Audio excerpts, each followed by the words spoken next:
got the Texans Fan Better Podcast. Young Bridge, Fifth Ward Crenshaw. You know the best out there. Keno, from Diggity 713. To all my Texans Nation. If you feeling good, I want you to throw them H's up high. Yeah, like that. I see you. Let's swarm. Yeah, Houston, Texas, born and raised. Yeah, that's where I'm from. The best city in the state. Yeah, we stay turned up. There's excitement in the air for the Houston Texans. We swarming all year, causing havoc, we wrecking. Coming off that edge, we got 5-5-1. Thing on the outside, locking down your number one. All about the swarm mentality. And the H standing on business is the way we operate. I rep that 7 like CJ, that 1 like Diggs, that 3 like Dale. H-time we doing it big, you know that 12 out here, and don't you never forget, better pick your poison, cause we got Joe in the midst. We rock that battle red, still blue, Liberty white, H-time blue, drip galore, man, we so fresh, fire like the field. Shout out to the whole squad, chasing greatness, eyes on the prize, one goal, it's time to take it. Let's get it. Throw them H's up, throw them H's up, now you throw them H's up, throw them H's up, we throw them H's up, throw them H's up, let's all love for them Texans, cause them Bulls about to perform. Throw them H's up, throw them H's up, now you throw them H's up, throw them H's up, we throw them H's up, throw them H's up, let's all love for them Texans, cause them Bulls. Yo, and welcome back to the Texans Fan Battle Podcast. I'm your host, Matthew Briggs, but as always, we got the crew with us, and we got a special guest. But before I introduce the special guest, I'll let you introduce my team swarm. First off, Mr. Crenshaw himself from Fifth Ward. What's going on, Crenshaw? Nothing much. What's up? What's up? What's up, John? What's up? What's up, Crenshaw? All right. And the guy that needs the message to be heard, we got Mr. Kenneth. What's good, everybody? All right. And guys, like I said, we got a special guest, Houston Chronicle's own. We got Mr. Jonathan M. Alexander. What's going on, good sir? Nothing much, man. I appreciate y'all having me on. Well, this is the first time you've been on since we updated the intro. What do you think? Oh, it was nice. I like the graphics too. Song was fire. Y'all had everything going on. That was Crenshaw and Kendo's own lyrics. Oh, for real? Okay. Yeah, they dropped it. Yeah, that was fire. That was cool. I like that. Appreciate that. All right. Well, let's kick it off with some Texans news. Big news today. Nico Collins reconstruction his deal. John, tell us what's the importance of this? Well, the importance is that it frees up $9.8 million in cap space. So that money is good for free agency. It allows you to, to sign some free agents. And the Texans have a lot of needs. They got 25 or 24 now unrestricted free agents. So they're going to have to fill their roster with a lot of people. So they're going to have to continue to make moves. That probably won't be the only restructure that happened. It could potentially be a couple more, or maybe you see an extension of some players. But they need to open up more cap space. They probably need about $30 million, so probably a little bit more, $20 million more. But this is the first step in that process. They got the restructure done, and there's some other likely candidates like Aziz, even Daniil if they don't reach an extension. But they're gonna probably have to free up some more cap space. Now, what about Tunsil? Do you see him getting reconstructed as well? I think Tunsil is a candidate too, but I think he's probably like the least likely of the guys, just because he's already had his contract restructured last year. But it's possible if they look at that as an area that they want to do. But his number is extremely high right now, so they'll probably want to bring that down in some way, his cap number. So it's possible. I wouldn't be surprised if it happened. Now, that's also to free up some move for the extension of Derek Stingley too, right? Because we got to pay him. Yeah. Well, for one, the Texans have the option to extend the 5th-year option on him, which I expect they will, and that keeps him through 2026. And that gives them more time to come up with the deal. But I think ideally they would like to have a deal done this offseason where he'll probably be the highest paid cornerback or top 3 highest paid cornerbacks in the league, can potentially reset the market. So yes, they do need money. They do need to free up money. Extending him won't save them money if at all. So any moves that they make, they can even make some post June 1st moves that can help them, because they're going to start negotiating with Stingley after free agency. So post June 1st moves will help them in that regards. Okay. Kendall, what's your thoughts on the Nico Collins extension? I would say it was kind of expected. Shout out to Nico for that. We all know like he's not a greedy guy. Like he said last year when people was asking him, hey, like, what do you want? Like, or whatever. Like they basically trying to get a number out of him, but he was just like, man, I ain't turning down no money. And you can just tell he's not a selfish player. Like he all for the team. He know the goal. He know the mission. So shout out to Nico for that. And then other than that, as far as Stingley, like Jonathan just said, I know a lot of fans feel like we gotta rush and extend Stingley right now. But like he just said, and I already knew, like we don't have to. Like this, he's going on his 4th year. So at the same time, it would be lovely to do that right now, get that out the way. But at the end of the day, we still got time. So just hopefully Nick Casario continue to, you know what I'm saying, reconstruct some of these contracts so we can definitely create more money in the cap space. And Kershaw, we know how you feel about receivers, so we'll get your words on it. How do you feel about Nico's reconstruction?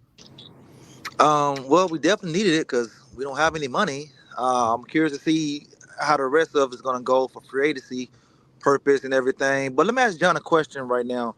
How would you go by of paying these young guys in Stingley, CJ, and Will Anderson Jr.?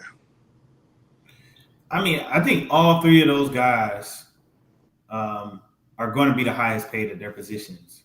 I think it's inevitable, and I think you got to pay them. To be honest with you, I just think you do it in segments. Like, I think you go ahead and lock up Stingley for the long-term future this offseason. I think you extend next season, because they don't have to pay CJ and Will this year because they're not eligible. I think next season you extend, give a 5th-year option to Will Anderson, also CJ, and you try to work out a deal with CJ first. Maybe you get a deal done, maybe you don't. But now you have those additional years for Will and CJ, and I think you do. I think you do both of those guys one at a time. I prioritize CJ first, and then get Will done. And I think all of that will happen, and I think you will see all 3 of those players be the highest paid at their position because, number one, they're really good, and number 2, they're the type of guys that you want to build around. They don't get in trouble. They play hard. They're all leaders in some way. Stingley's not a vocal leader, but he's a lead by example guy. And then Will Anderson and CJ Stroud are your team captains. Now, CJ might not be the highest paid, but he'll probably be one of the highest paid unless he just has a crazy year this year. But I think Will is going to be among the highest paid for sure. So it's inevitable. It'll happen. And and Nick Casario has a history of doing right by his players. Right, and Max Crosby just got paid the highest non-quarterback in NFL, and you gotta say, he's not Max Crosby yet, but the impact of Will Anderson is just like Max Crosby, right? Like, he's steadily getting better. He's like you say, he's a force to be reckoned with. So I think about that time, he's going to probably break that. Yeah, I think he's going to be the highest paid. Yeah, I think probably by year 4. Because this is about to be year 3 coming up. I think by year 4, you'll probably see Will Anderson among the sack leaders and consistently, as long as he can stay healthy. And then when you start getting into that territory, those players he's represented by Nicole Lynn, who also represents Jalen Hurts and many other high-profile athletes. And so he's going to get paid. I think as long as Will Anderson stays healthy, he's only going to continue to shine and get better, and he's going to be deserving of that money, just like CJ is going to be when he continues to ball out. And Stingley, who's about to get paid here soon, hopefully. Yeah, it's crazy though. Like we have not seen a full healthy Will Anderson. as much damage as he's done the last 2 years, it hasn't been 100%. So just imagine a fully healthy Will Anderson. It's gonna be crazy. Speaking of health, Tank Dell got surgery today, and I'm glad you're here, John, because me and Crenshaw kind of had a little debate. Do you put Tank Dell in the bust area yet, or do you wait? No, I wouldn't put him in a bust area because he had a really successful first year. I think, and obviously he got hurt, and there were a lot of factors beyond his control. The second year, he probably won't play the third year. But I think when he comes back, he'll still have a chance to prove that he can be a solid guy. He was a third round pick. Third round picks are contributors; they're not superstars. I think there was always a level of concern about Tank Dell kind of coming in, being that he was 165 pounds on a good day. In the first year, the Texans put him in a compromising position, having him block at the goal line when they probably shouldn't have. And then this year was a freak accident. It was just crazy. The thing about Tank Dell is he doesn't get hurt just doing regular things all the time. He's not a guy who is out doing regular things all the time. He's a guy who suffered 2 freak injuries. So you can't really blame that on him, really, because when he hasn't suffered those freak injuries, he's been on the field and he's produced for the most part. Last year, I think, was a little bit of an anomaly because the offensive line was so bad and there were so many weapons. And I think Tank kind of fell in the pecking order. So I wouldn't call him a bust, even though he probably is not going to play next year. I think he'll have a chance that fourth year, and I'm be betting on Tank to turn things around and prove everybody wrong. Okay, so on that fourth year, that's his last year.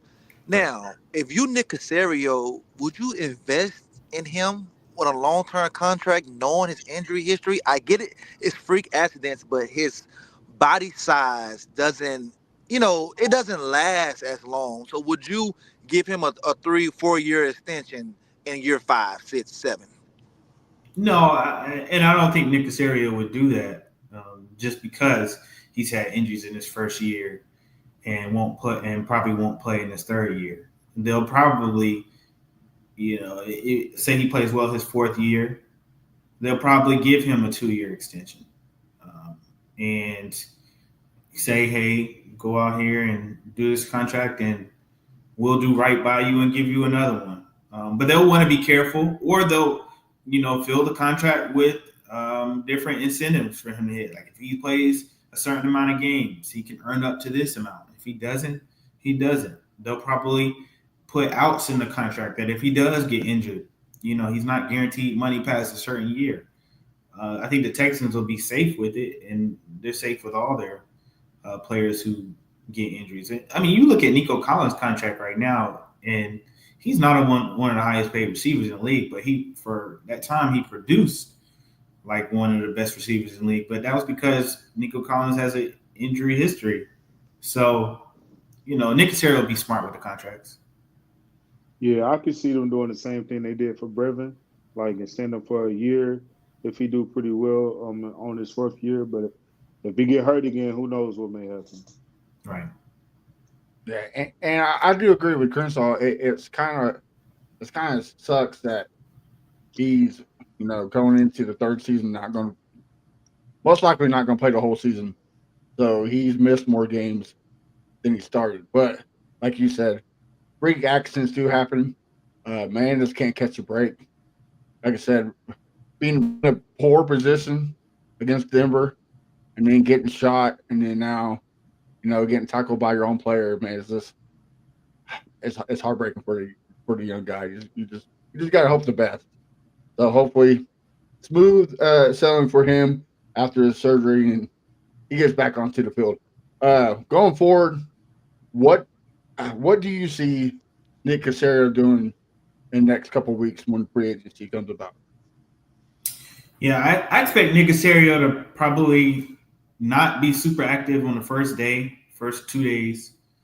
Probably by his time, let the market come down, and he'll probably try to find a bunch of guys who may have gotten hurt last year and have had success before that, looking to get those 1 year prove-it deals, and try to find some highly motivated players. One of the examples he used at the combine was Zach Bond, when the Eagles got him on a 1 year, I think it was $3.5 million deal or 4.5, which is ridiculous. And then Zach Bond was one of the best linebackers in the league, if not the best linebacker in the league, won the Super Bowl. It was a huge reason why the Eagles won the Super Bowl. So I think Nick is scouring free agency for those type of players. The Texans took that approach in 2023. Blake Cashman, huge. They re-signed him to a 1 year deal that year. And the guy went out and balled and earned his keep in Minnesota. Dalton Schultz was good in 2023. So they signed him to a 1 year deal, and he played well that year. Noah Brown had some good games. So, this is a strategy that the Texans have implemented before, and they had one of their best seasons that year. So I expect Nick Caserio to have that same approach, because they don't really have a ton of money to spend on a lot of free agents and a lot of high-priced free agents like they did last year. Okay. So, could two of those guys be the guys you mentioned in your article, B.J. Jones and D.J. Daniels? B.J. Hall and D.J. Daniels. That's those guys' names, right? I might have got No. Yeah. So I mentioned, from what I heard from sources, Sheldon Rankins, B.J. Hill, and D.J. Jones. Yeah, guys to watch for that the Texans could be interested in. So I think those are the guys. Those are the type of skilled players that you might see the Texans target. They won't be super high priced free agents, so they're not the top tier of the guys, but they're guys who have shown to be reliable and may have some incentive to play a lot better and probably get on shorter term deals. Okay. Go ahead, Christoph. Oh, no, I was saying, and for the people that don't know, these guys are defensive tackles, play for the Bengals and the Broncos, just in case you guys didn't know out there. Right. So, I know, especially with us not having very much cap space, Texans fans shouldn't be looking for us to get like a Nick Bolton or a high-priced player that's coming out this year, right? I mean, I could see like one, the Texans signing one pretty high-priced guy, but not multiple guys. Like they got like 3 or 4 high-priced guys last year. I don't see that happening. I could see them getting one high-priced guy and like some middle-of-the-road guys who want some proven deals, but not a ton of high-priced free agents. And if it's a high-priced free agent, then I could see that person being on the defensive line more than any other position. Kenneth, you got some questions for John? Not at the moment. Okay. What's the ending the season? The main issue was offensive line. Everybody's seen that. A lot of people were blaming the ex-offensive line coach. I'm not going to murder his last name because I'm terrible at it. Chris Strausser. Yeah, there you go. Now that we got Popovich, do you see kind of us going after guys he wants, or is he just going to try to revamp this line and do it his way? I mean, I think the offensive line will fit whatever the scheme the Texans decide to run. Popovich obviously, and I reported this way back when the Texans were, after they fired Bobby Slowick, and there was a possibility that Strausser would stay along, that, the players respected Strausser. They thought that he was smart, and they thought that he taught technique well. I didn't hear that about Strausser, not that they felt that way. I mean, I heard that about Popovich, but not Strausser. And I think, and D'Amico, he's kind of said this in multiple interviews, that he feels like having just one voice in the offensive line room will help. And I think he believes that they had too many last year. Like they had Strausser, Zach Yenzer, and Chris Popovich. So that they had 3. So 3 guys trying to teach these offensive linemen, and now they'll have 2. They'll have just Popovich and Yenzer as an assistant. So we'll see how that works. I think Nick Caley, his background being a position coach, a tight ends coach, they like the fact that he's had his hands in the passing game and the running game, and that'll help Popovich. But I think together they'll find players, and I'm predicting that they'll probably sign a guard in free agency and probably draft one. But they'll have guys come in and try to compete for starting roles, because I think it's really uncertain at left guard right now, and right guard is, and I think there's a big competition at right guard.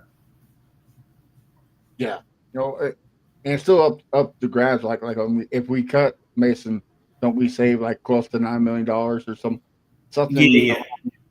If he's a post June 1st cut, he saved $9 million. I after talking with some people, I kind of think that they'll allow Mason to kind of compete in training camp, and if he's not good, then they would cut him and save that money. Whether you cut him, designate him post June 1st cut and cut him August, it doesn't make a difference. You can't use that money for free agency. So I think they'll give Mason a chance to compete and show that he's better than what he showed last year. All right. And also one thing I wanted to ask you, and I'll hand it off to the other guys. Last year, Joe Mixon tweeted out the eye emoji, and we got Stephon Diggs. He tweeted out today, man, Nico Collins and X, I'll just wait. What do you think he means by that? Do you think we're going to win for the first, or is he just like Kearsall says, he's just capping? Wait, how close to him tweeting that out did they trade for Stephon Diggs? I think it was that day of, wasn't it? It was the day of?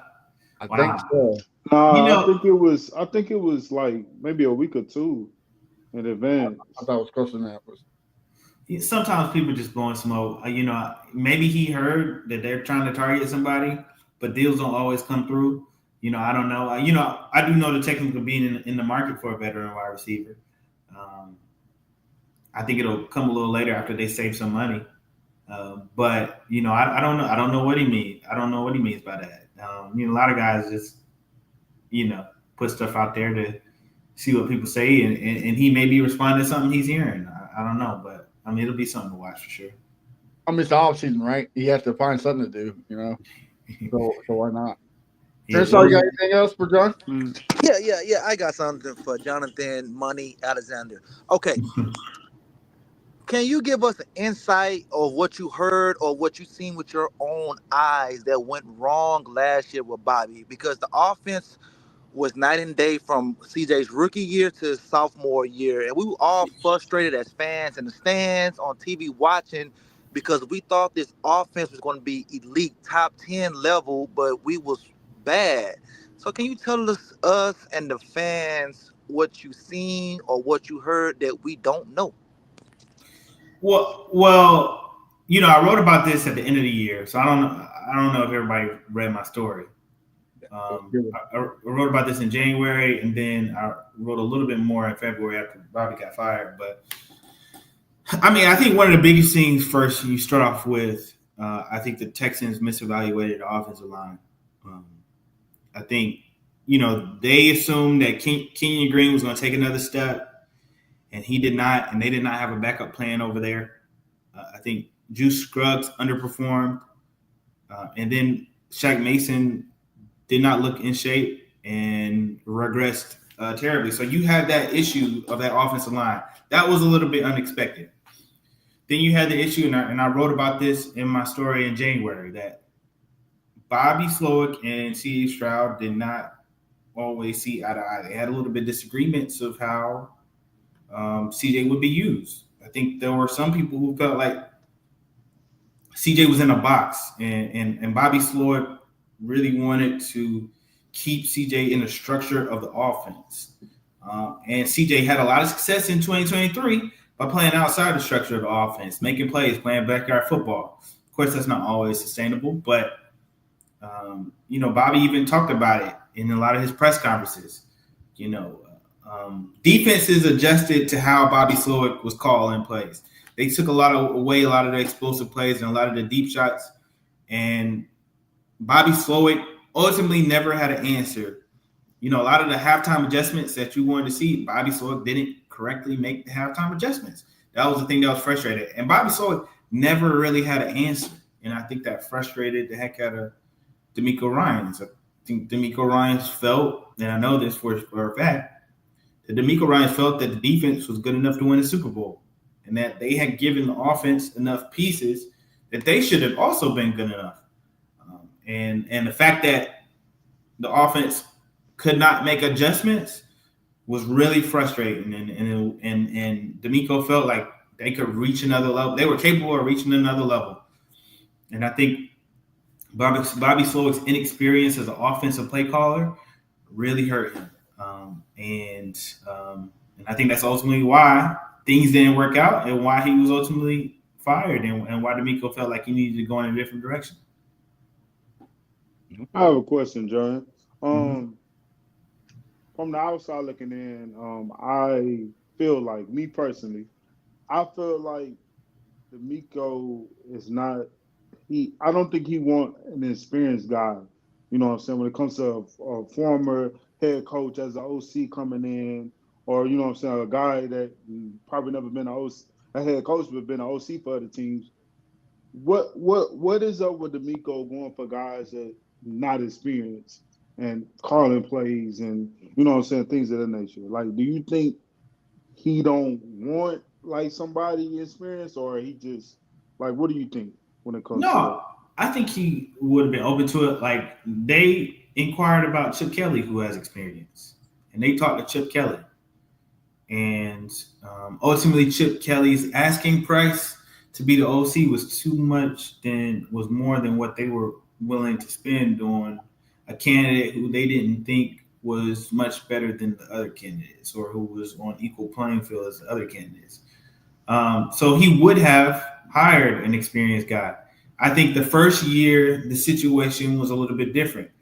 He was hired in late January. There's a short period of time where you can find an offensive coordinator. He didn't have a huge tree to choose from. He interviewed, what's the guy, coordinator? Yes, interviewed Cliff. That was an option. Obviously, things didn't work out. He hired Bobby Slowick because Bobby Slowick, he was familiar with him. Bobby Slowick helped him learn how to break down film. They had come up together. And then the second year, they interviewed some experienced coaches, talked to experienced coaches. But I think ultimately they felt like Nick Caley was a rising star who, had a lot of great reviews, who fit what they wanted to do, had come from Josh McDaniel's system in New England. And then Sean McVay was highly sought after by many people. And Nick Caserio obviously could vouch for him. And I think it just kind of fell that way. I don't think that D'Amico was opposed to an experienced play caller. But usually if you got an experienced play caller who's not a coach right now, then, that's not good. It's because he got fired. So I think D'Amico tried to choose from the best available options that he thought would fit what they're trying to do. Okay, so go ahead. No, I said go ahead. I was talking. Go ahead. Oh, okay. So out of the candidates that was available for OC, which one did you prefer? Who did you want to hire? And they'll make this offense reach the heights like the Detroit Lions or something. Well, I mean, if I'm being honest with you, I wasn't familiar with all of these candidates. I could only go based off of what other people were telling me. People were telling me to shy away from Chip Kelly because he didn't have success previous in the NFL and might have struggled a little bit at Ohio State before they won the national championship. The only coach who I was familiar with his work, per se, was Jeff Nixon, because I covered him when he was at Carolina. I saw what he did after they fired Joe Brady. He came in without Christian McCaffrey, with the kind of washed Cam Newton, and I shouldn't say washed, but a Cam Newton who wasn't the same Cam Newton. And he, did what he did, and then that wasn't his offense, and then he went to Syracuse and made them number one. So I thought he would have been good, but that might have not have been the style that the Texans were obviously looking for in the end, or the style that fit CJ. So I didn't really have a preference. because I wasn't really as familiar with the candidates' work, only based on what I had read. And it really is, it's really a guessing game. You really don't know until you see the product that they put on the field. I think Nick Caley is going to be, appears to be a good hire. He has experience. He's coached under some great coaches, so he has some great mentors. And he's a hard worker and seems to be a smart guy, down-to-earth guy who can relate to players. So I don't think this is totally a bad hire. And I haven't seen one expert who knows Nick Caley really criticize a hire. Everybody I talked to when I did the story on Nick Caley was super complimentary of the guy. Yeah, it seems like, I'm not gonna lie, he definitely won me over when I saw the press conference. Just receiving his energy and just discerning like the type of energy he's gonna bring. It seems like he's gonna bring the same energy that D'Amico brings, you know what I'm saying, to the defense and to the team. So that's always a plus to have that guy. And not only that, he seemed like he's straightforward. Like he's not gonna sugarcoat nothing. So when I saw that, then he literally pointed out all the problems we had last year and let me know like this guy literally studied and went. I don't know how many games he watched last year, but he went and watched some games and you can tell like he knew, all right, I see what the issue was. So it seemed like he know what our issue was last year, and I think he has a solution for those problems we had. So I'm definitely intrigued to see where it's going to go. I think he's going to be a great coach for us, and hopefully, you know what I'm saying, even though this is his first time calling plays, I hope, you know what I'm saying, I think he's going to do his thing. I think he's going to do good things for CJ. For sure. I agree. Kershaw, you had another one? So just by looking at how things going right now, how long of a window do you give this team to get it done?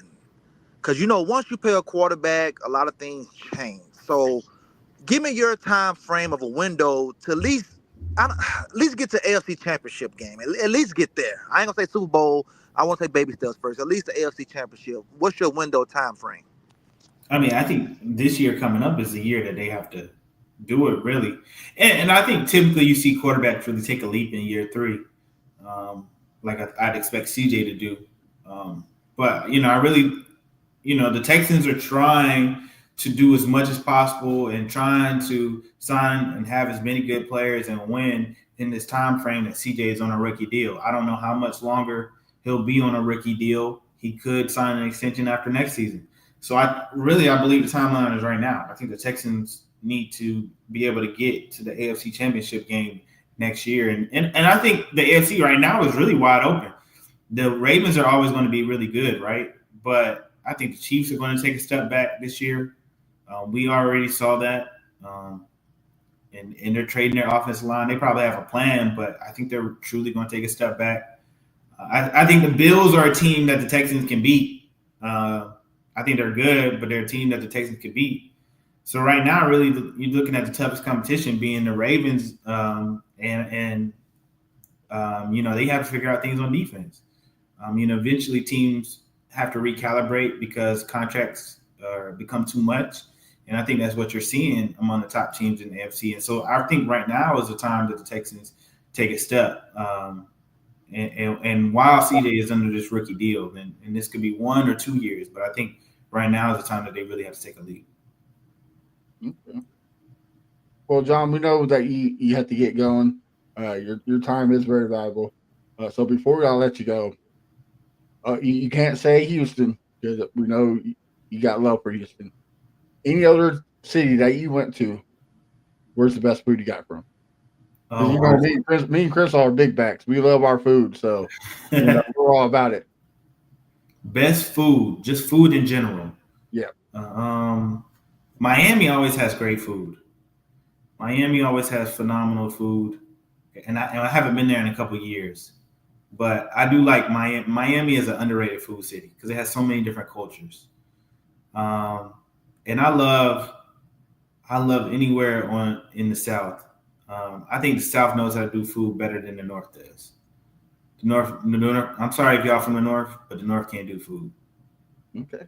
Well, so one more. Sadly, I moved up here, the Chiefs Kingdom, and they rant and rave about their barbecue. I think it's mid. I don't think it's that good. You've been to Carolina. You've been to Texas. Who has the best barbecue? I'm biased. I'm from North Carolina, so I'm always say North Carolina. But I will say Kansas City, the places I went to, they had some good barbecue. Y'all, all right, I'm gonna make some people mad, but I haven't had good barbecue in Houston yet. Y'all gonna have to tell me where I need to go. Oh, Chris, I'll hook him up. Y'all got to tell me where I need to go because I haven't found it yet. All right, man. You need to go to Triple J's. That's on 16 and Homestead on the north side. Okay. Go to Southern Q. That's 45 and Ritchie Road on the north side. Or you can Southern go to Q. Southern Q, yes, sir. Or you go to Burns Barbecue. That's on 45 and Shepherd on the north side, man. It's everything on the north side, man. You know what I'm saying? On the north side. Come over there and get the barbecue. Change your life. I have heard of Triple J's. I've heard multiple people mention Triple J's, but when I first moved here, everybody was telling me about Truth, and I just wasn't impressed with Truth. No. See, they when they tell you about Truth and what's the other one over there in Pearland? Everybody talk about what's the one in Pearland? Keno? Bighorn. No, the other one. They got them at the Texans Stadium. That nasty ass barbecue in the Texas Stadium. They in Pearland. I can't think of the name of them, but those places like that, it's not good. They're going by the name, man. They ain't. I'm giving you the place that got the good smoky flavor to it and everything. Burns, Southern Q, or Triple J's. Go to one of You those talking three about right there. Killings? Yeah, Killings. Yeah, they killing it. Okay. That shit nasty right there. Yeah. That's not good barbecue. Now Triple J, they normally be at the rodeo, so if you go to rodeo, you can get them there, but it's gonna cost you a little bit more. You can just go to the store and get it, and it's way better. Okay. All right. I appreciate that. I'm going to the rodeo this weekend, so I'm gonna try. I'm gonna either go there or I'm gonna eat it at the rodeo. Yeah, there you go. All right, fellas. You got any more questions before we let Mr. Jonathan M. Alexander sign off? No, man, just appreciate you coming back on again, man. I just hope this season is a good season. I want to do something in life that I ain't never seen from this team, And shout out to Carolina. Absolutely. Appreciate y'all. Can Hey, I got one quick question. Okay. All right, J. Cole or Kendrick? Ooh. Okay. I grew up on J. Cole. The warm up album. I mean, mixtape was like that took me through college, but I've been heavy on Kendrick the last 3 or 4 years, and he killed Drake. So Yeah. Man, I wish you would have got that fair fight. collab album. Yeah, it wasn't even fair. What was that? Say that again. It wasn't even a fair fight. When and Drake went outside, man, suing and everything. Yeah. So I say right now, Kendrick. So you said the Super Bowl halftime was great. It started out a little bit slow, but I thought it picked up, and he hit it out the ballpark. Second half and the end of it, I thought it was good. Yeah, he's definitely getting sued after that one. For sure. All right, John. Well, before you head out, why don't you tell everybody where we can find you on social media and what you got cooking that way with your sports, brother? Yeah, you can find me on social media on Twitter at JONM Alexander. Same thing on Instagram, but an underscore at the end. And I have a free agency preview later on this weekend and a story on Mike Tomine. I spoke to him. So you can find that on HoustonChronicle.com.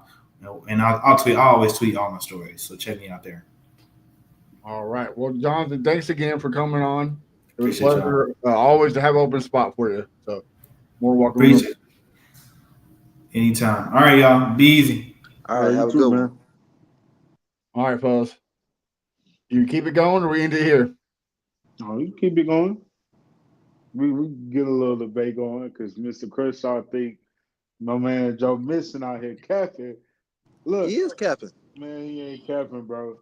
That man is not capping, bro. And one thing, this man is a true leader on this team. So I know this man is not capping. Like that's one thing for sure. I know he's not capping now. Who is he talking about?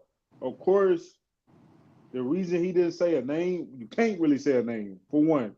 But there is something up in the air. And all I gotta say to my Texans fans, And you know what I'm saying, y'all. If we get DK, I'm losing it, bro.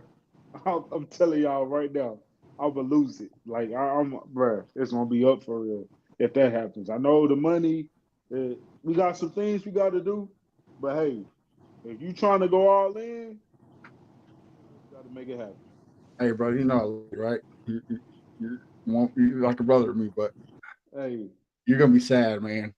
I'm not gonna be sad There's if no it way don't we're gonna happen. get. If it don't happen, I'm not gonna be sad because at the end of the day, as a Texans fan and really just as a fan, period, of course nobody see it happening.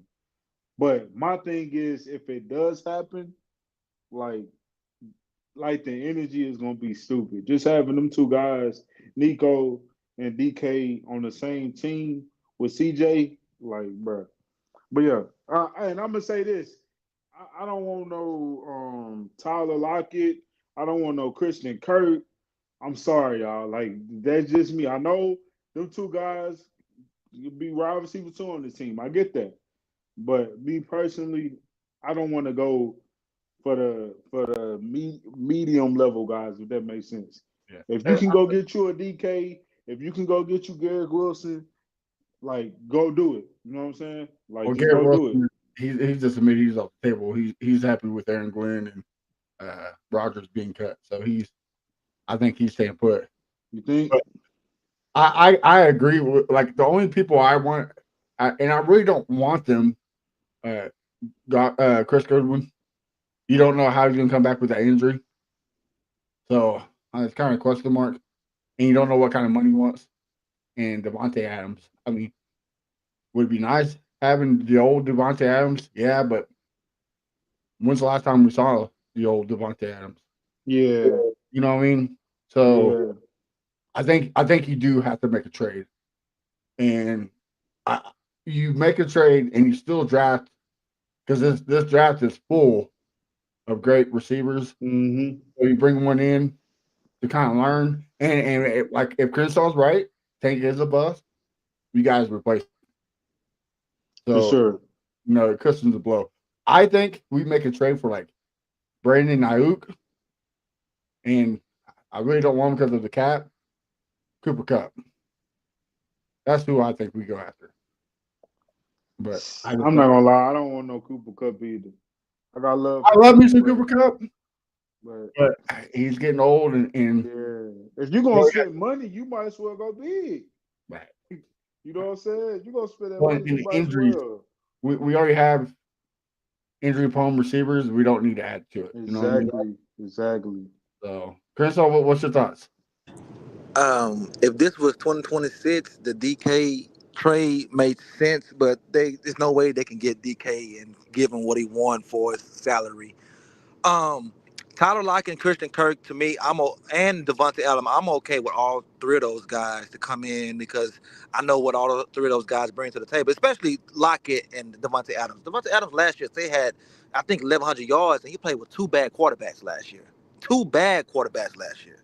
So I'm okay with all three of those guys, man. We just need somebody that could be on the field and be productive that teams could scout for because teams take Nico Collins out the game too easy for me. You Well, know, that erases Christian Kirk because Christian Kirk hasn't been healthy in 3 years.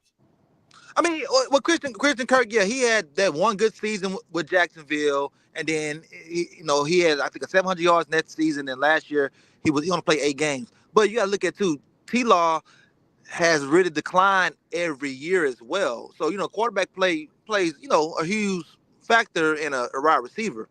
And Tyler Lockett, this was up. Before before he went out 2 years ago, he was having better numbers than Ridley, and he had like you said he had 860 something yards because I argued with the Jaguars fan, and then last year he was on pace for another good season, but he got hurt. He So got hurt. Yeah, yeah. You know what I'm saying? I'm like I say, and then Tyler Lockett, this guy has been Mr. Consistent. He's barely hurt and everything. It was just a lot of balls going around in Seattle. So, don't need him anymore. JSN, he's emerged. So they're like, okay, we don't need you anymore. But I'm okay with those guys, man. And then still draft a wide receiver. And then go get a tight end, man. We need a true tight end. I'm not buying into this Dalton. I'm not buying into this Brevin Jordan. We need a good tight end that can block and catch, so this offense could keep going, man. We need like a real guy out there, Call me man. crazy. Hopefully we can get Mayer. Yeah, Mayer's good, man. Trade Yeah, for 7 for him. I mean, something, bro. Give him Fields. Yeah, because he don't cost that much. well, Yeah, do what they love to do in the NFL. Give them those trades that can possibly turn to a fifth. You know, give them a 6 and possibly turn to a Mhm. fifth. Because I mean, especially, and I see this all over Texans Twitter. I know it's toxic, but you know, it's interesting sometimes. Everyone's like, "Oh, we don't want him. We don't want him. He's too big of a project." But our offensive coordinator was a tight end coach, so why not bring him in here? And okay, he was a project, but also he also got a job taken from uh drawing a blank. What's his Yeah, name? I can't think of I wanted the guy last year. Brock Bowers. Yeah. Yeah, he got his job taken from him. So like he's only this is what his 3rd year. Like, dude, give the guy a Yeah. break. So I'm for the trade. Yeah, for sure. And then get Dalton out of here, bro. Like why my thing is why waste time? Like why waste time and your money? Get Dalton out of here and see if you can get that young man Mayer. And like, hey, we'll go in the season with Mayer. What's his name? I can't think of our rookie name from last year. Stover. Cade, K. Cade, Yeah. Cade, and also Brevin. Like you would still have 3 guys. And not only that, who knows? Cade can possibly become something. So, and he blocked pretty well last year. So, like I, my thing is, we wasting money by having Dalton on his team. Honestly, that's Well, money that's being wasted. no. Just call it how it is. We wasted money paying everybody so early. Yeah, We just that start too. paying motherfuckers without even much doing anything. Shaq Mason got paid. Motherfucker ain't Messina down. We paid Joe Mixon. He had a great season last year, but he ain't much player No, down. I ain't gonna lie, bro. No, Joe he Mixon is is the paid. But that dude, bro. still, you paying these guys without them even doing anything. But So I'm cool that with Joe Mixon though. I Dalton mean, yeah. Schultz, that was a head scratcher. Shaq Mason, Shaq Titus Mason was a Howard, you head paying scratcher. him? Howard head Titus scratcher. was Well, definitely a head it scratcher. wasn't a head scratcher shot extending him, right? For the money he got. Now that was the head scratcher. Like Yeah. But I, even and extending him, because this is how I feel, y'all. Like I feel like he's replaceable. Like I get where don't you have him on there because he's like a Swiss Army knife, right? Like this yeah. year, we needed somebody to move the left guard, moving the left guard. But that type of money, bro, like what are we doing here? I think that type of money is the reason why he's been moving around. Like, hey, you get all this money, you finna go where we want you to go. Like last year, we had George Fink. Like they was like, Bring him we back. keeping him in right, you finna go at guard. So Bring him like we was talking in the chat about trading Tunsil. I'm not against trading Tunsil. I'm not. We just have to have a placement plan. for sure, I understand we have to have a plan if we trade Tussle. I So agree. I'm not saying trade the man and who playing left tackle? Fisher, you know what I'm saying? Or are we gonna put Titus? Like, no, I'm not that's not my like what I want. But at the well, same listen. time, So hear me out. I'm gonna pull the Ken card. Hear me out, Ken. All right, got you. bring back Fant. Yeah, that's what I want to do, regardless. Trade Tunsil, get a first round, second round pick for him. Draft his replacement, possibly. I'm like, there's Yeah, there's ways that's the around. thing. Like, that's the thing. Like, if what people gotta understand, like, Tussle has value. That's my point. Like, Tussle has value. You can at least get a second round pick for Oh that yeah, man. he's still a top 5 left Like, tackle. If you not can at top least get a 3. second round pick and possibly get a second and a fourth. Like, you can get some value for that man. And then, of course, yes, you have to fill those shoes somehow. But like I said in the group chats, I said bring in George Fink. Like people like, man, But nah, like bring him in, like because he was solid when he was starting for us. Like Ask, he was ask solid. Crusoe. Like Ask Crusoe. Crusoe's my witness. When we had our boy VT on the show, I was George fan, pro fan. I was his number one stand. I said yeah, he good. Everybody called me stupid. man, he was And locking that what he right did. side down. He was Even when doing he his played the thing. left, he was Yeah. locking down. Yeah. So I'm always I don't know why we didn't resign him. Look, 'Cause give him that 1 year, give him the 1 year 1 year. deal. Give him that 1 year deal. He gonna go crazy. He gonna ball. So hey, Right. it, Well, it's we it's wouldn't it's be in this ways. we wouldn't be in this predicament, right? Like, My thing is like Nick Casario. That this is all on Nick Casario. Like I need some of us fans to not worry or man, like bro, Nick Casario, he got a job to do. D'Amico right behind him. They gonna have to figure it out. Like it's things that has to be figured out because you got to make some things shake. You got to move some things around. You got to replace some people. That's just how the game is, and it's possible. It's doable. They just got to make it happen. well, I'm not to the point where like, oh, he sucks. He needs to get out of here. No. He don't suck.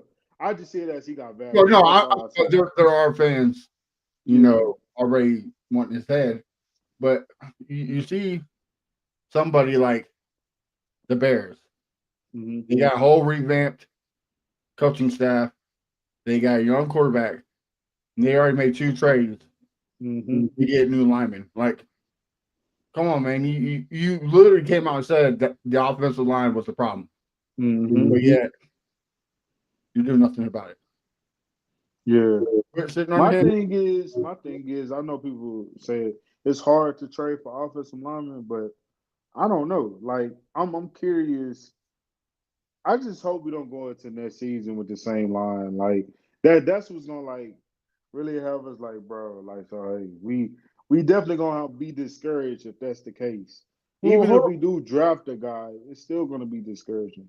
Well, that's not call me crazy. They said it's hard, right? Yeah. The Bears gave up Jonah Jackson in a 4th-round pick Mm-hmm. for Joe Thuney. Why don't we do the same thing? That's all. But see, here's the thing. I don't see us. That was not going to happen for us. For KC. I'm KC not. do not. I'm not. KC don't want to see us do better. For one. Oh, sure. But so, and then the other thing is that's been the situations for years now. You know what I'm saying? It's been a situation for years now. Like we see other teams do something, and we like, dang, why we didn't do that? So, I don't know. Like, who knows? You know what I'm saying? This has been going on for a That's the couple of thing years now. we always go back to. We're too complacent. Mm-hmm. Like if you want to get better, you gotta keep moving. You know what I mean? Yeah, Like, that's what I'm saying. I ain't gonna lie. Like Nick, I'm not gonna say he on the hot seat, but Nick, you don't get me wrong. You did your thing last year. We just need you to he make just did it sure. for the last 3 years. Like he's Yeah, been for sure. knocking out the park. He You been know? doing his thing. I'm just saying, like, as far as like he gonna have to figure some things out to create cap space. Like Nick got his job to do, and I'm pretty sure he's gonna do it. Like I got nothing but faith in the guy. I think he's gonna do it, and I But think he's gonna get the job done. We just got to take that next step. yeah, and y'all might disagree with me on this, but like I love the draft. I love giving new people chances to live their dream. But I'm more of proven commodity. So if he's proven, go get him. Like, yeah, draft is a good concept. Mm-hmm. He might be good, or he might be another Kenan Green. Yeah.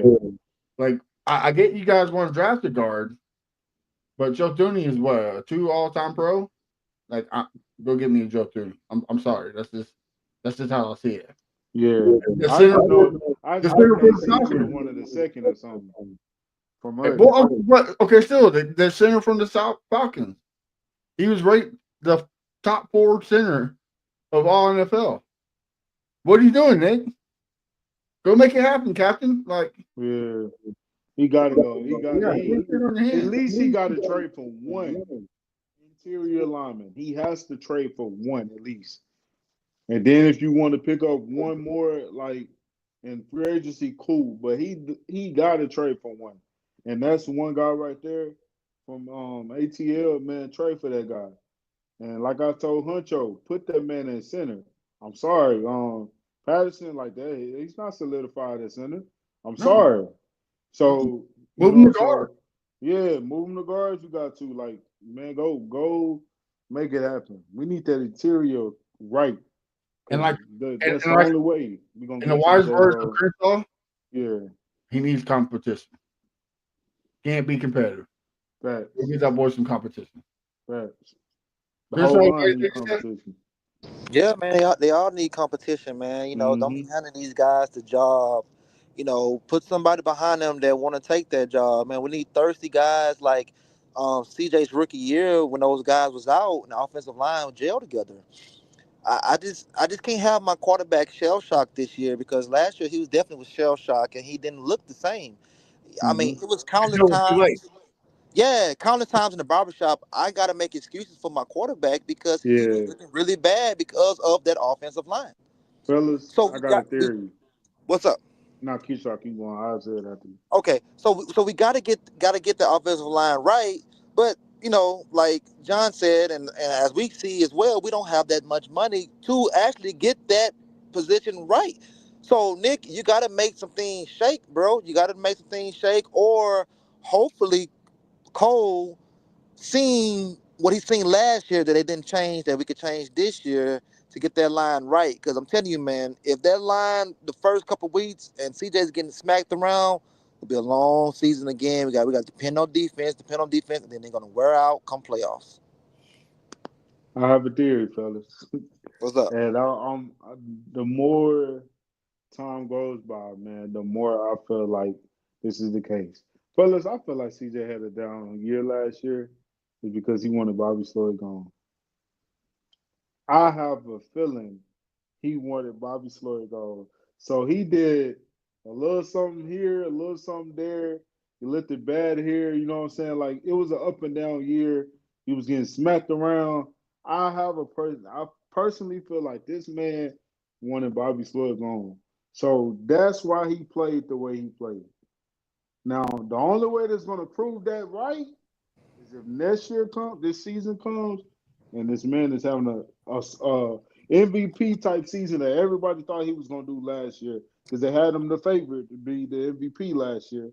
But if this man come into this season this year, start off the rip, going crazy, you know what I'm saying, balling, and then it carries out through the season, we're gonna know for a fact that it was all Bobby Sloyd. And not only it was all Bobby Sloyd, we're gonna also know that CJ wanted that man gone.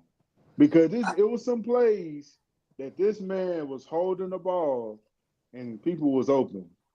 Like even that Lions game, like it was a lot of head scratches in that game. It was like, CJ, bro, that's not true. What you doing? But I don't know. Of course, we will never know. This is just a theory. You know what I'm saying? Conspiracy theory or whatever the case may be. That's all this is. But I have a feeling that was the case, man. I mean, I don't know about that. That really, I've never heard of a quarterback playing bad a whole year to get rid of an offensive But he coordinator. didn't play that bad though. He played horrible, bro. He played No, he horrible. played mediocre. He didn't It play wasn't horrible. horrible. It It was wasn't good. horrible. It was like I said, he had some good moments, he had some bad moments. It He had was a lot of up and bad. He had down. more bad moments than good moments, though. Can't say that we went 10-7. Huh? You can't say that we went 10-7. I mean, 110-7 because the defense was better last year than it was the I first hear year. you. I hear you. I But think a lot of a lot of the games he was good in the first half. A couple of them he was that great. Colts game, he was solid as heck. He Put tripped and fell and threw the ball, got the first down. Like I, he was doing th- some things. all right. Think about it. If the defense wasn't as good as it was last year, we would have won 5 games. Look at what the second half. We didn't score no touchdown. Field goal, field goal, field goal. The That defense kept goes us. back on Bobby though. Huh? That goes back on Bobby though. Yeah. Exactly. What I No don't. But like I say, adjustment. yeah, they caught up with him. And then this year, if he balls out, that's because no one knows our OC. Just like they don't know Bobby. Man, So, stop it, bro. Stop it. Stop it. uh, I Stop don't. it. Nah, Stop man. it, Chris Put Shaw. like this. Put like this. Look, Put like this. Put like this. Put like this. Put like this. Okay. You want the guy gone, but in the press conference, you talking about I love Bobby. We need him. I need a jail What did continuity and all Deshaun that. Watson say about Bill O'Brien? Man, he said it twice, and that man became the GM. He loved he loved Bill O'Brien though. He didn't love the fans, but he loved Bill O'Brien. That's what I'm saying. But at the same time, bro, CJ is the man. CJ is not finna throw that man under the bus. Come He on, bro. need This is to. year 2. No, he don't. That's not his job. That's the Bico job. That's Nick's job. He's the quarterback. That's in year 2. He not finna throw Bobby under the bus. And then if he would have did that, then all these rumors about them getting into it and not seeing eye to eye, then that would have been even more like a big thing that would have been going on throughout the media, throughout these sports shows. It would have been even bigger. Notice that stuff died down. Don't nobody care about that situation. Ain't nobody been saying nothing about that situation. Right. But just imagine if he would have threw him under the bus, bro. That would have been a big thing, a big ongoing talk going throughout this doggone off season. Well, and also, like the only thing that kind of supports your theory too is look at the Chargers and Chiefs game. CJ balled those 2 games. The Didn't turn the Lions. ball over the Chiefs game, and he was getting towed up. Boy, he did turn over the ball. No, he turned it over in the Chargers game. Yeah. But that Chiefs game, he didn't turn the ball over, and he was getting towed up. 8 sacks. Torches. Yeah, that's what I'm saying. Like, he was getting towed up. They was getting back there, getting to him, and he, you know what I'm saying? He was trying to win that game, and it was definitely a chance. But hey, we got out coached, and it showed. It showed on like Kenneth. You blame Tommy Fairbairn, but at the end of the day, when CJ Stroud getting killed 8 times, no, I'm just saying when CJ Stroud getting killed 8 times, it doesn't matter if he's making all the field goals. If Fairbairn makes the field goal, listen, if he go 4 for 4, we are possibly winning that game. We still lose by 2 points. I don't know, man. I know they scored 22, but I'm just saying the momentum, like things would have been different. We would have went into halftime probably up, or when we came out of halftime, we would have been up by 16 to 13. So I don't know. I know they say to win. I'm hard on Fairbairn, pause, but you gotta throw that in there for Crenshaw coming this mud. But yeah, man. At the end of the day, I just want the dude to be great because we need him. Like for me, I know everybody like Crenshaw love the defense because of the defense, but at the end of the day, this is a team game. The team have to play together. That means sometimes the defense going to have to carry. Sometimes special teams might carry. Sometimes the doggone offense might carry. At the end of the day, they need to all do it together so we can get the dub, because that's all that matters is the dub. The doggone Ravens game last year in the playoffs, we scored off of special teams. So, like, sometimes it is what it is. Whatever you got to do to win, that's all that matters. But, yeah. Fairbairn, I love you, bro. I ain't got no hate towards you, bro. I'm just like, I'm one of them guys that just know he can do better, bro. I know he can do better, man. I know he can. All right, fellas. Any last words before we get off here? That's just for me. All right, fellas. DK on the way. Just know. I hope it to say you're right. You know, I hope to say I was wrong. You were right. I'm gonna throw it all in there, man. We need it in the atmosphere. You know what I'm saying? You got to speak it so it may come. All right. With that being said, fellas, tell where they can find you on social media, what you got cooking. So that way we can support you. Kendall, I'll start with you. You can follow me on Twitter, YouTube at Hurricane Out. Been dropping some content, man. A lot of boxing content since we got good fights going on right now. You know what I'm saying? It's the hot stuff going on. But at the end of the day, get better. So. Yeah. Hopefully that is the case. I'm not a big fan of turkey, me personally. But at the end of the day, I'm definitely entertained some of these fights that's being made. So yeah, hopefully boxing is on the rise. Shout out to my boy Tank, man. You know you got the haters hating on you, but hey, bro, get it back in blood. Go get that rematch, and let's make it happen. I'm throwing a party for that mother too. Throwing a party. All right, Crenshaw. All right, ain't no grease in my eye, but you can find me at Fifth Ward Crenshaw everywhere. Hey, bro, Crenshaw, you got dreads, brother. Don't sit up there and act like you never never got no shampoo, none than your eyes, and you got that. You know what I'm saying? But he know better not to go heavy on that, man. Hey, things happen. But okay, but why you getting new dreads or new braids before a boxing match anyway though? Right. You want them to be loose, not tight. I mean, he would him like that versus Frank Martin. He would his hair. Well, I think his hair was different versus what's his name, Ryan Garcia. But I mean, it is what it is, bro. You live and learn. Like it's part of life. You know what I'm saying? And it's not just trying to sound cliche or nothing like that. Like it's part of life. That was a learning experience. Me personally, I feel like the guy still had a good fight. He just didn't knock him out, and that's what everybody want to see from Tank. Trust me, I was upset because I could tell he was. Me personally, I felt like he was holding back. That's just my opinion. No excuses. I feel like he was holding back a little bit. I think he could have got him in the fourth. If he wanted to, I think he could have knocked him out in the fourth. That's what I'm saying. Like I felt like he could have really took him out.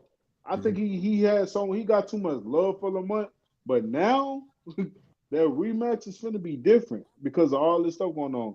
Lamont Rose pulling a Drake and a Devin Haney right now, like it's crazy, but it's cool. I know this ain't doing that, but like filling that fire, like the fuel to the fire, bro. That's all he's doing. Okay, but while we at it, Joey Bosa just got cut. Any last thoughts before we get off, fellas? Nah, we good on that. Joey Good. Bosa. Joey Bosa. Joey Bosa got that? Yeah. We good on that. That ain't smart. We good. We good. He ain't smart. Nah, it ain't smart. What we doing? Trade it harder? No, we don't have to pick him up. Yeah, he's cut. Both in the middle. How much he's old? It doesn't matter how much he's old. The Chargers got to eat that. It's a new contract, brother. Hey man, he going to the Chiefs. He's probably going to San Francisco with his brother. Can see that too. I wouldn't mind it, but I mean, I hear you, but I feel like we got more holes to fill. we ain't got the money. Yeah, and that too. Like we got more holes to fill. All right, Crenshaw, any last words? Nah, that's it, man. That's it. Yeah, follow him at Fifth Word Crenshaw, and you also follow our brothers Honcho at H-Town Honcho 713 and Texans T at Texans T TV. Beautiful. Make sure you follow him on TikTok because he was dropping some fire content.